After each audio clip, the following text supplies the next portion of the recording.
অসুস্থ স্ত্রীকে নিয়ে টোটোয় করে বর্ধমান থেকে ডানকুনি, সেখান থেকে অ্যাম্বুলেন্সে করে কলকাতা মেডিকেলে, আর সেখান থেকে এসএসকেএম। প্রায় 24 ঘন্টা ধরে হয়রানির পর শেষমেশ শম্ভুনাথ পণ্ডিতেই মিলেছে বেড। সেন্ট্রাল রেফারেল সিস্টেম চালু হওয়ার পরেও এই রেফার রোগ কি সারবে না? কবে মিলবে এর সুফল? জুনিয়র ডক্টরস ফ্রন্টের দাবি মেনে চালু হয়েছিল সেন্ট্রাল রেফারেল সিস্টেম, কিন্তু এখনও রোগী ভোগান্তি অব্যাহত। প্রথমে পূর্ব বর্ধমানের কেতুগ্রাম হাসপাতাল, সেখান থেকে বর্ধমান মেডিকেল কলেজ, আবার সেখান থেকে কলকাতা মেডিকেল কলেজে রেফার, সেখান থেকে এসএসকেএমে। অসুস্থ স্ত্রী শিবানী চট্টোপাধ্যায়কে নিয়ে 24 ঘন্টা ধরে এমন হয়রানির শিকার হলেন মুর্শিদাবাদের সালারের উপেন চট্টোপাধ্যায়। রেফারেল ব্যবস্থা, সেন্ট্রাল রেফারেল সিস্টেম, এই ব্যবস্থার উপর বড়সড় প্রশ্ন উঠে গেল এই একটি ঘটনায়।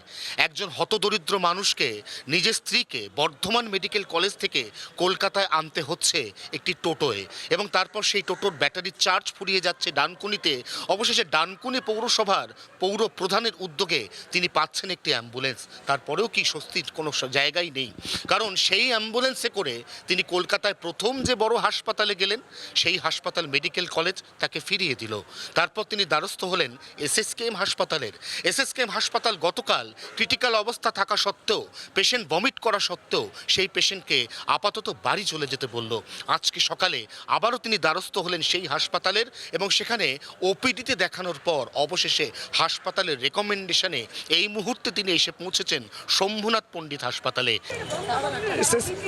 এসএসকেএম কর্তৃপক্ষ থেকে বললেন যে সিট দেবেন, সিটের নম্বরটা লিখতে বললেন। বড় ডাক্তারবাবু এখান থেকে নম্বর লিখে আনতে বললেন, তা ওখানে গিয়েছে। এখন বলছেন যে নম্বরটা লেখা যাবে না, ওখানে নম্বর লেখালেখি চলছে। পেশেন্টকে ভর্তি করা হবে কি?